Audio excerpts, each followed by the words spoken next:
Hello everyone, and thank you for tuning in to my channel to watch this video.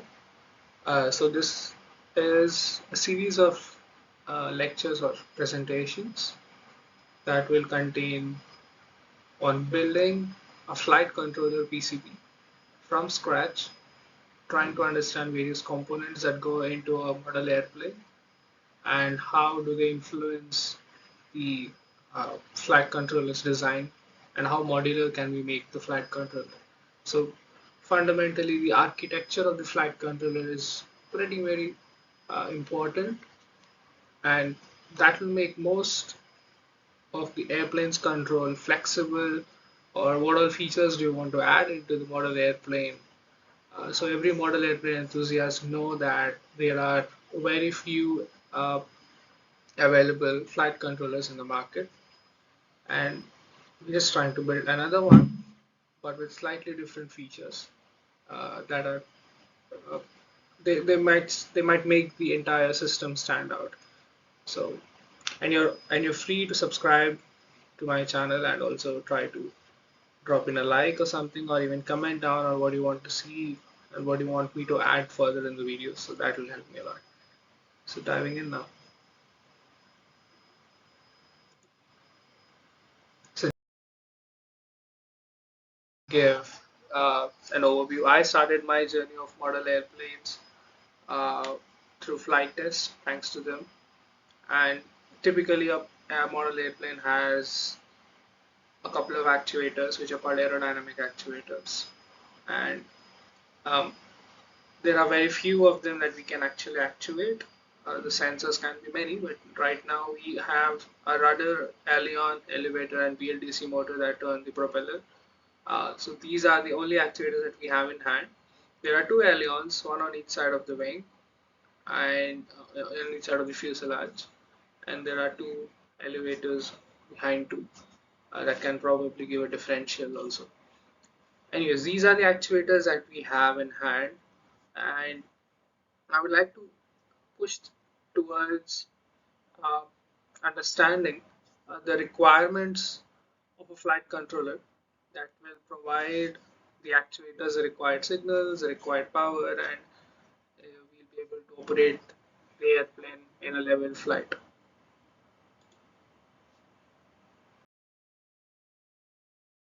The requirements of a flight controller. I'm We're basically going deep down right now. So we need a microcontroller unit that will function as the brain of the entire system. An ESU, I mean, we'll most of the hobbyists just bring it out or buy it out. But in this series, we are most probably going to do that. But I will try to see if we can actually have an ESU built. And if that is so, then I'll just provide you a separate video on it, because ESCs are always going bad. There are a lot of problems with ESCs as of now. And we need a gyroscope and accelerometer. They can be MEMS based. MPU 5060 is the most famous one. Hopefully, we'll be using that itself. And then the barometer to know the altitude of the airplane. And we'll be needing a power conditioning circuitry, so that will provide the required voltages for all the other uh, components on the board, like the ESU. Okay, the ESU will be provided by the battery, but the gyroscopes, accelerometer, barometer, the MCU will be needing some power conditioning to be done. The battery system contains a battery along with the distributor circuitry, and then we'll have a BLDC motor that we need to drive. The ESCUs will take care of the driving mechanism, and we'll be needing an RF transmitter receiver. This is something interesting compared to other flight controllers. Most of the flight controllers have it as a separate module altogether, but I'm trying to make even the transmit receive module into the same card, so that we'll be able to interface it with pretty much anything. Uh, Hopefully, we'll be able to do that. And then we have a servo driver. Okay, a servo driver. We don't need exactly a servo driving mechanism, but we need to incorporate it into a requirement. So yes, these are the requirements of a flight controller, and keeping these in mind, Let's see what each one of them is going to serve as. Microcontroller unit. Um, this can be split into two parts. Again, the RF part and the I mean, okay, not exactly the RF part, but the health part and the auto controller.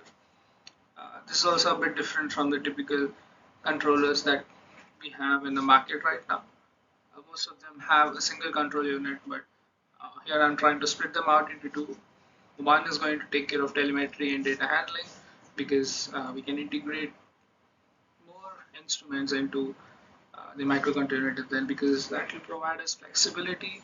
Let's say we want to have the accelerometer data to transmit it to the ground, and it would be really hard for the KK to do it.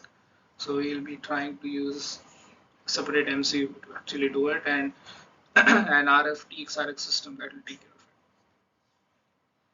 it. And then the error controller, of course, this guy is going to help us do all the uh, various maneuvers or leveling actions, trying to control the actuators based on the inputs that it gets from the accelerometers, the barometers, and uh, basically the ground segment too. So it will try to take in all the inputs, compute the required actuation signals as we provided, and it will provide it to the respective components that we choose. So again, the microcontroller is split into two as an overall system, and these are its requirements.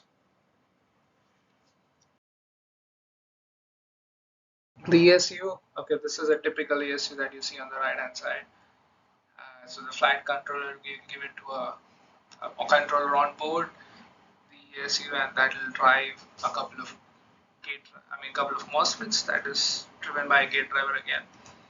Uh, so there are a lot of mechanisms in which ESCs are implemented, but we are going to typically follow uh, a very traditional ESC design or probably get one off the shelf, and that will suffice our requirements. I mean, again, ESC ampere rating is something that is to be considered. That we'll discuss as we move ahead into systems design and in the schematics. How exactly are we going to handle it out? Because I want to make a single card that should be able to suffice all the requirements. Even the battery holder should be put in it or something like that. So yeah, let's see what happens. And other than that, uh, this is going to be commanded by a PWM signal. So our microcontroller should be able to provide a PWM signal. So this is one constraint that we have to put on the controller aspects.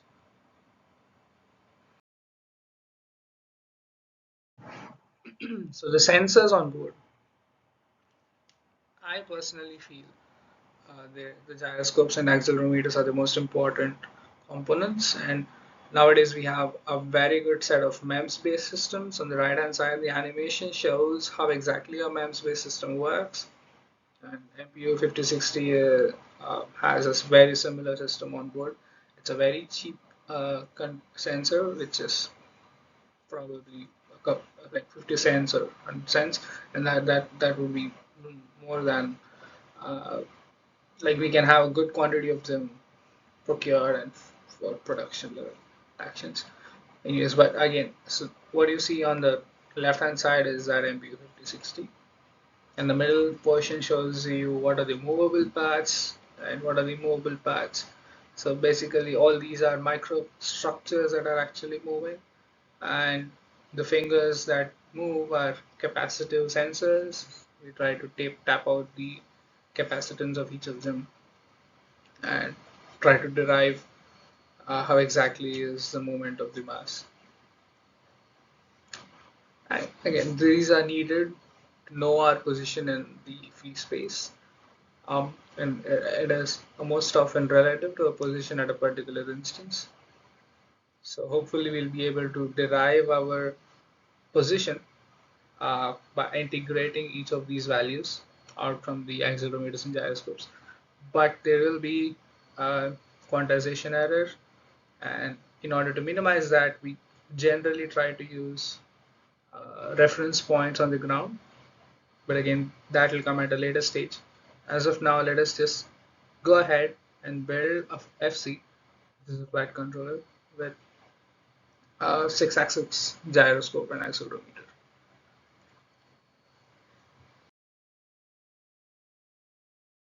And of course the barometer. I mean, it's a very traditional instrument that is used, and somehow it will help us to get a very good understanding of a reference height, which can often be used to reset our uh, quantization errors that are provided by the accelerometers and the gyroscopes. So hopefully it will help us get a good reference level, and we'll be able to do some perform like we'll be able to perform level flight. It works fundamentally on the mechanism of Mercury having 760 mm height, that is equivalent to 1 atmospheric pressure, and similar to that we have a decrease system in this, like we have a very small IC that will be able to do all of things. Hopefully we'll be getting that in place too.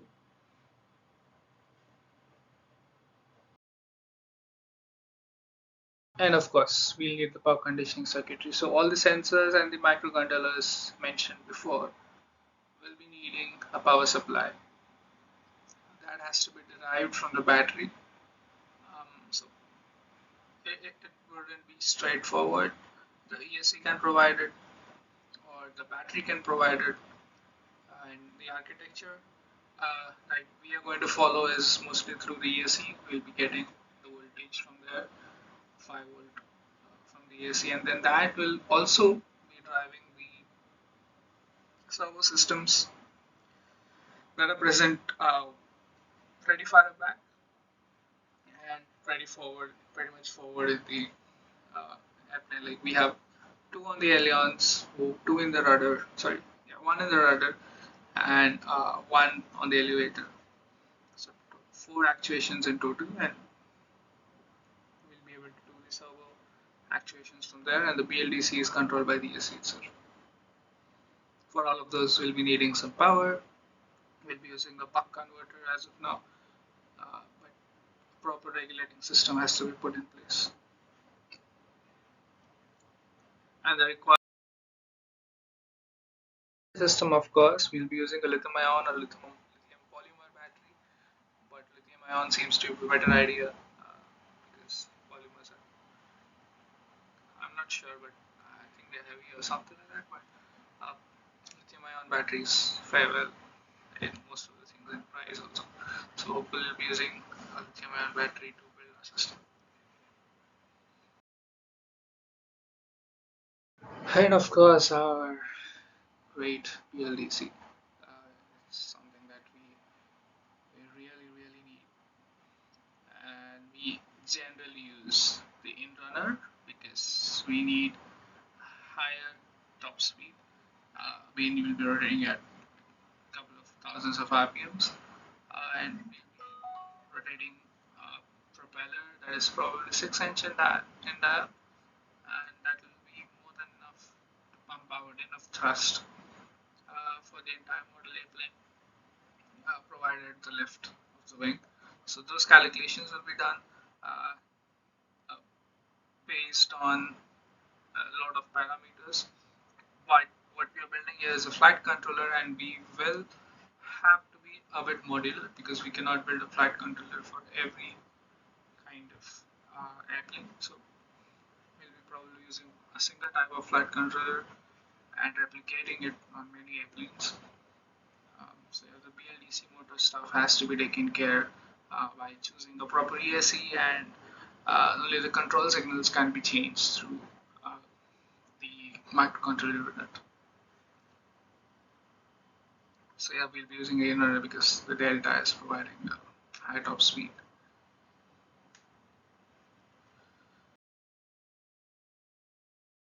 And of course the RF transmit receiver.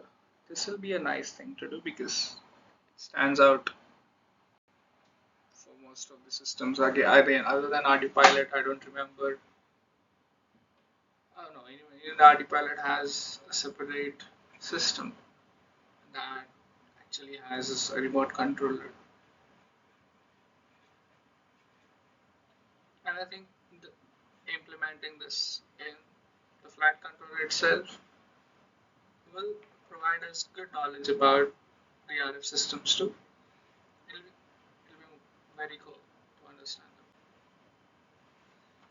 Again, most of the systems have only a receiver, and I would like to implement a transmitter also, so that we'll be able to send the health packets. Uh, like we'll be able to track our airplane. We'll be able to see if the commands that we send are actually being fed into the airplane or not. And the receiver transmitter system is very important in those regards. So,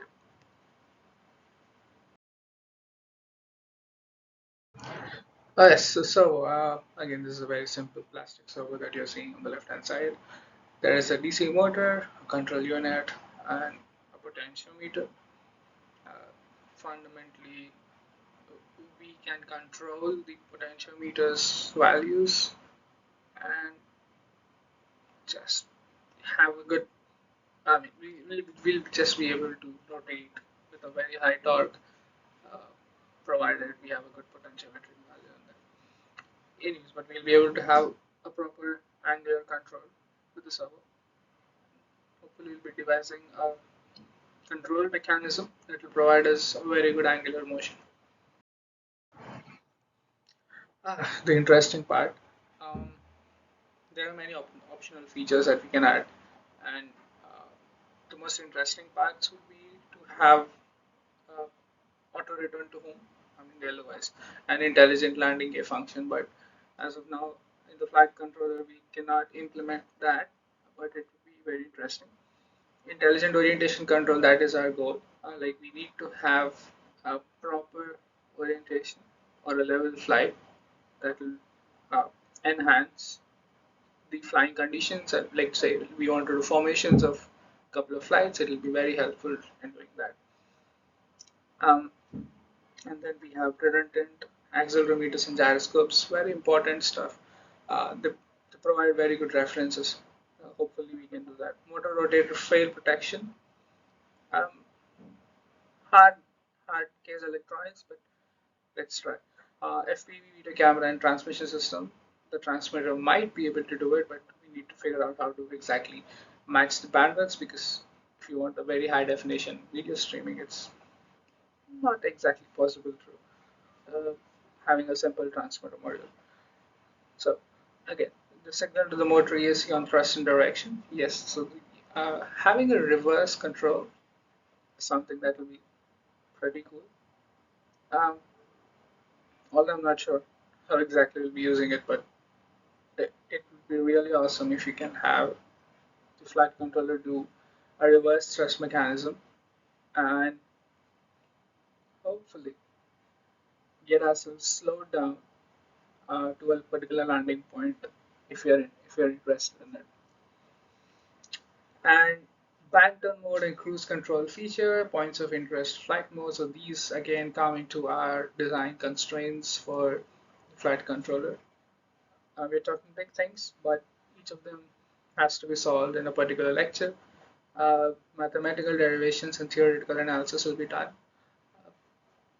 and we'll be able to integrate all of those and do systems engineering in the later on video. But before all of that, we need to decide a hardware, and once we know the hardware spec, we'll be able to do all the other stuff. So the differentiating factors again is the ability to actually have a transmitter system on board and having two separate microcontrollers, one doing the telemetry and health checks, and the other guy is actually controlling all the aero features of the plane. So it'll be like a different controller system. It's not very similar to the KK controller or other flight controllers. And what kind of accuracies are we looking at here? All those have to be derived, but I really hope we'll be able to get, like, let's say we want a level flight at a particular altitude X. I wouldn't like to have less. I would really like to have less than 0.01% of error in the altitude and XYZ directions. So that would be really nice to get. Okay, so that's it for now. Hopefully, I'll get back with more system design aspects, and The next video will be on component selection because we need to fix some things to even start off with the system design. Until then, see you. Thanks.